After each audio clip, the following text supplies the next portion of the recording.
नमस्कार प्रिय धनु राशि के जातकों, आज हम बात करेंगे दो ऐसे प्लेनेट के बारे में, राहु और केतु महाराज। दो भाव तो ऑलरेडी कवर किए ही किए हैं, नौ आपके 6 भाव पर और दृष्टियां डाल रहे हैं। मित्रों, हर व्यक्ति के जीवन में समस्याएं, दुख सबके जीवन में होता है। काफी लोगों इस समय शनि महाराज की 7.5 भी खत्म हो गई है, फिर भी काफी लोगों को प्रॉब्लम समस्या इस समय बहुत ज्यादा प्रॉब्लम समस्या फेस करनी पड़ रही है। इस प्रोग्राम का यह मकसद है कि आपको उन समस्याओं से कैसे मुक्ति मिल सकती है, आपको अपने आप को किस तरीके का रखना है। यहाँ पर मित्रों बहुत ही जो जानकारी मैं देने वाला हूँ आप लोगों को, बहुत रिसर्च के बाद में मैं ये जानकारी आप लोगों को देने वाला हूँ। इसलिए ये प्रोग्राम बहुत महत्वपूर्ण है। आपके जीवन से जुड़ी हुई एक एक घटना, आपको विस्तार पूर्वक उस घटना से कैसे आपको मुक्ति मिलेगी, इस बात की विस्तार पूर्वक चर्चा करेंगे इस प्रोग्राम में। अगर आपकी धनु लगन है, बहुत ज़्यादा सटीकता रहेगी, तथा अगर आपकी चंद्र राशि धनु है, बहुत ज़्यादा सटीकता रहेगी। आपको दोनों नहीं पता है मेरी लगन क्या है, मेरी चंद्र राशि क्या है, उस स्थिति में आप जो है इस प्रोग्राम को नाम राशि पर देख सकते हैं। राहु महाराज का मित्रों, राहु महाराज का ठीक 30 अक्टूबर को राशि परिवर्तन होकर आपके पंचम भाव से निकलकर आपके कुंडली के चतुर्थ भाव में इनका ट्रांजिट हो गया। राहु महाराज, ये कहा जाए हमेशा ये अशुभ फल देते हैं, ये कहना उचित नहीं होगा। राहु महाराज अच्छा भी फल देते हैं। अगर आप कुछ नियम यहाँ पर कुछ उपाय अगर कर लेते हैं और कुछ सावधानी बरत लेते हैं, तो यही राहु महाराज आपके पैर को पकड़कर पीछे नहीं खींचेंगे, ये आपको आगे धक्का देने का प्रयास करेंगे। आपको आगे धक्का देने का प्रयास करेंगे अगर थोड़ा सा इनका उपाय कर लिया जाए तो। एक एक बात पर विस्तार पूर्वक चर्चा करेंगे मित्रों। 4th हाउस कुंडली का वो भाव होता है जिस भाव पर हमें माता का सुख प्राप्त होता है। यही भाव वो भाव होता है जो हमें वाहन का सुख देता है।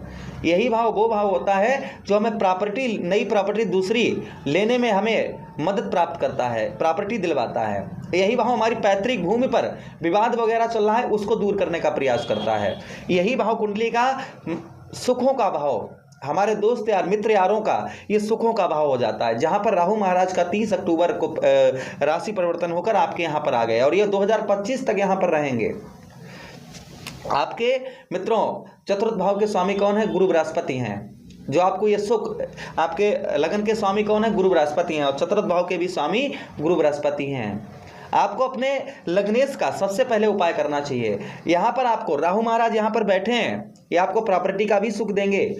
आप क्या काम करिएगा मित्रों, आप जो है सोमवार के दिन आप मूली का दान करिए। मूली का ना कर पाए तो आप एक नारियल का दान करिए, पानी वाला नारियल, सोमवार के दिन। अगर उसका भी नहीं कर पाए तो मित्रों आप जो है धतूरे का पुष्प एक रोजाना सुबह प्रातःकाल आप शिवलिंग पर चढ़ाइए। और यहाँ पर आपको विवादित प्रॉपर्टी से बचना होगा। विवादित प्रॉपर्टी नहीं खरीदनी है। विवादित कोई वाहन है जिस पर कोई मुकदमा, पुराना वाहन खरीद रहे हैं, मुकदमा चल रहा है, आपको नहीं लेना है। वाहन आप खरीद रहे हैं, बड़े अमाउंट लोन में ना खरीदें, इस चीज़ का ध्यान रखें। बाद में प्रॉब्लम समस्या हो सकती है आपको। फिर भी अगर आप खरीदना चाहते हैं, कुंडली का विश्लेषण अवश्य करवा लें। अच्छा, उसी के साथ ही साथ मित्रों आगे हम बात करें, माता के साथ में अच्छे संबंध 2025 तक आपको बना के रखने की आवश्यकता है। 2025 तक माता के साथ में अच्छे आपको व्यवहार बनाकर रखने की आवश्यकता है। उसी के साथ ही साथ मित्रों बात करें, ये भाव तो आपको यहाँ पर बहुत ज़्यादा ध्यान देना है, क्योंकि यही भाव सबसे ज़्यादा प्रभावित हो रहा है। जो हम आपको सावधानी भी बता चुके हैं और उपाय भी बता चुके हैं। 1 2 3 4 5 पहली दृष्टि राहु महाराज की आपके कुंडली के अष्टम भाव में जा रही है। और जो अष्टम भाव कुंडली का होता है, यही रुकावटों का स्थान होता है। यही हमारे कार्यों में रोक लगना, हमारे कार्यों में अचानक से अच्छे कार्यों पर एकदम से रोक लग जाना, यही भाव होता है। अगर आपके कार्यों में कभी नेक्स्ट टाइम में अगर रुकावट आए, या इस समय हो सकता है आती हो, तो मित्रों अपने कार्य को जहां पर उस नस को जाकर पकड़िए जहां पर आपके रुकावट आपके क्यों हो रही है, वो क्या वजह है, उस वजह को जानिए। और उस वजह को जान लेंगे तो रुकावट नहीं होगी। फिर भी यहाँ पर एक उपाय भी करिए। सोमवार के दिन आप जो है 1 लोटा दूध शिवलिंग पर अवश्य चढ़ाइए, या फिर 1 लोटा ना दूध कर पाए तो थोड़ा सा आप जल में, गंगा मैया के जल में दूध मिलाकर शिवलिंग पर सोमवार के दिन चढ़ाइए। आपके अष्टमेश कौन है? चंद्रदेव हैं। आपको ये उपाय करने से चंद्रदेव आपके कार्यों में जो रुकावट हो रही है वो आपके रुकावट नहीं होने देंगे। उसी के साथ 1 2 3 4 5 6 7 एक दृष्टि राहु महाराज की आपके बिजनेस व्यापार पर पड़ रही है। और यही बिजनेस व्यापार जहाँ पर केतु महाराज ऑलरेडी पहले से ही बैठे हुए हैं। अब यहाँ पर राहु और केतु दोनों ग्रहों का हम आपको यहाँ पर उपाय बता रहे हैं। यही दशम भाव कुंडली का क्या होता है, हमारे बिजनेस व्यापार का होता है। हमें नींद सुबह प्रातः काल आपको नींद अगर ज़्यादा आती है तो यही भाव दशम भाव कुंडली का होता है। खुद का मकान, खुद की दुकान आपकी या फैक्ट्री अचानक से चलते चलते रुक जाना, या उसमें काम कम होना, मशीन ज़्यादा खराब होना, ये सब कौन सा भाव, दशम भाव देखा जाता है। ये सब कुछ आपका हो रहा है तो बुधवार, क्योंकि आपके दशमेश कौन है, बुध महाराज हैं, और बुध महाराज के लिए निश्चित दिन बताया गया है बुधवार। केतु महाराज बुध महाराज को बहुत मानते हैं। वहीं पर दोनों ग्रह बुध महाराज और संग में केतु महाराज दोनों गजानन भगवान को बहुत ज़्यादा मानते हैं। तो आप गजानन भगवान का आराधना करिएगा। और मित्रों, अंधा सौदा नहीं करिए। आपको कोई कहे कि इसमें पूरा स्याही भरा हुआ है, ले लीजिएगा, आपने खोल के तो देखा नहीं कि इसमें है कि नहीं है। तो आपको यहीं पर यही पॉइंट पर हमारा ध्यान रखना है। अंधा सौदा करने की आपको ज़रूरत यहाँ पर नहीं है। खेती बाड़ी में आप कोई फसल नहीं बो रहे हैं या कर रहे हैं, उसका भी आपको ध्यान रखने की आवश्यकता है मित्रों।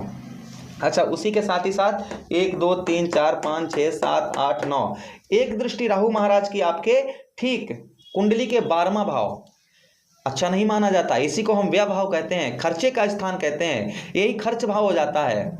और खर्चे के स्थान पर राहु महाराज 1 2 3 4 5 6 7 8 9 राहु महाराज की दृष्टि खर्च स्थान पर जाना, अर्थात यही भाव कोर्ट कचहरी मुकदमा थाना पुलिस हॉस्पिटल के चक्कर ये सब का हो जाता है। व्यर्थ का खर्चा हो रहा है। अब आपको बस समझना ये है मित्रों कि हमारा खर्चा यहाँ से ज़्यादा हो रहा है, यहाँ पर ज़्यादा हो रहा है। कहाँ पर आपका खर्च ज़्यादा हो रहा है उसको आपको कंट्रोल रखने की आवश्यकता है। उस खर्च को आपको अपने कंट्रोल रखने की आवश्यकता है। उस खर्च को बढ़ाना नहीं है। उस खर्च आप जहाँ पर आपका ज़्यादा खर्च हो रहा है उसको सोचिए कि हमारा ये खर्च कैसे रोका जाए, इसको कैसे रोका जाए। उस खर्च को रोक कर आप अपने पैसे को एकत्रित करना शुरू कर दीजिए। आप पर अगर कर्ज है मित्रों, उसी से पैसे से आपका कर्ज दूर हो जाएगा। बस ये आप ठानिए और इसे करने का प्रयास करिए। आप इसे करने का प्रयास करेंगे, सफलता आपको जरूर मिलेगी। फिर भी आपका बारहमेश कौन है, आपके द्वादश भाव के स्वामी कौन है, मंगल देव हैं। मंगल देव की आराधना शुरू कर दीजिएगा। मंगलवार वाले दिन जो है आप हनुमान चालीसा का पाठ अवश्य करिए। एल्कोहल वगैरह ले रहे हैं, मंगलवार वाले दिन बिल्कुल आपको नहीं लेना है। वहीं पर आप लाल पुष्पों को बजरंगबली के चरणों में अर्पण करिए। शाम को हनुमान चालीसा का पाठ ध्यान से करिएगा।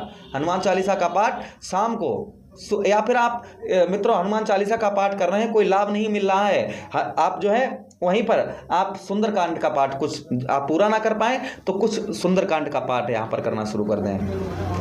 बजरंगबली सिद्ध मंदिर में बैठकर मैं दावे के साथ कह रहा हूँ कि जो समस्या आपको हो रही हैं, ये सारी समस्याएं आपकी दूर होते हुए जरा भी समय नहीं लगेगा। अब बात करेंगे हम केतु महाराज की।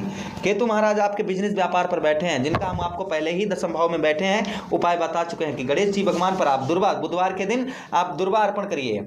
अपने भोजन में से थोड़ा सा भोजन निकालकर काले कुत्ते को दीजिएगा, जिससे आपके मित्रों, क्योंकि राहु केतु महाराज और राहु महाराज ये भी प्रसन्न आपसे रहेंगे। दुर्वा आप गणेश जी पर दुर्वा चढ़ाइएगा बुधवार के दिन, या किन्नर को आप हरी चूड़ी और हरे वस्त्र बुधवार के दिन दान करिए। आपके बिजनेस व्यापार में तरक्की होना प्रारंभ हो जाएगी।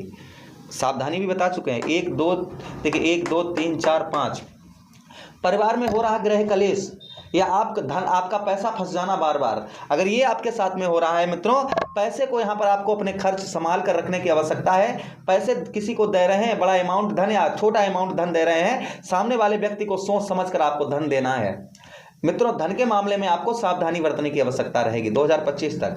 फिर भी यहाँ पर आप शनि महाराज का उपाय अवश्य करिए। उड़द की दाल थोड़ी ले लीजिए, ज़्यादा नहीं, सर से 7 बार घुमाकर कोई असहाय व्यक्ति हो उसको दान कर दीजिए। या आप बहते हुए पानी में शनिवार को सूर्यास्त के बाद में उस उड़द की दाल को बहा दीजिए। एक छोटा सा दीपक लीजिए, सरसों का तेल डालिए और श्रद्धा के साथ, क्योंकि कहते हैं भावना में भाव नहीं तो भावना बेकार है, और भावना में भाव है तो भव से बेड़ा पार है। तो आप जो है उस दीपक को शनि मंदिर पर जाकर शनि महाराज के आगे चरणों में रखिए और उनसे क्षमा याचना मांगिए, प्रार्थना करिए उनसे। आपके जीवन में धन की स्थिति बहुत अच्छी आपकी हो जाएगी। 1 2 3 4 5 6 7 राहु महाराज के बारे में बता ही चुके हैं आपको। 1 2 3 4 5 6 7 8 9 रोग ऋण शत्रु पीछे पड़ रहे हैं। शुक्रवार वाले दिन देखिए मित्रों, अनावश्यक आपको कर्ज नहीं लेना है। अनावश्यक अगर आप कर्ज ले रहे हैं उस पर रोक लगाइए। बार बार कर्ज आप ले रहे हैं, कर्ज पर रोक लगाने की आवश्यकता है। आखिर क्यों कर्ज आपको लेना पड़ रहा है, सावधानी बरतिए। आपको कर्ज आप ले रहे हैं, वो कर्ज आप कैसे भर पाएंगे? सोचिएगा, आगे कर्ज आप मत बढ़ाइएगा। अगर बेहद आपको आवश्यकता है, बीमार आप पड़े हुए हैं, हॉस्पिटल में हैं, तभी आप कर्ज लीजिएगा। शत्रुओं से आपको सावधान रहने की आवश्यकता, या आपको शत्रु परेशान करते हैं या ऋण परेशान कर रहा है, तो मित्रों आप शुक्रवार वाले दिन दही और शहद से शिवलिंग पर अभिषेक करना शुरू कर दीजिए। शुक्राचार्य जी की आराधना शुरू कर दीजिएगा। कर्ज से आपको बहुत जल्दी मुक्ति मिल जाएगी। मुझे आदेश दीजिएगा। प्रोग्राम अच्छा लगा हो तो एक लाइक अवश्य करके जाइए। किसी अन्य प्रोग्राम में पुनः वेट करते हैं। तब तक आप लोग अपना ख्याल रखिए। हरे कृष्णा, राधे कृष्णा।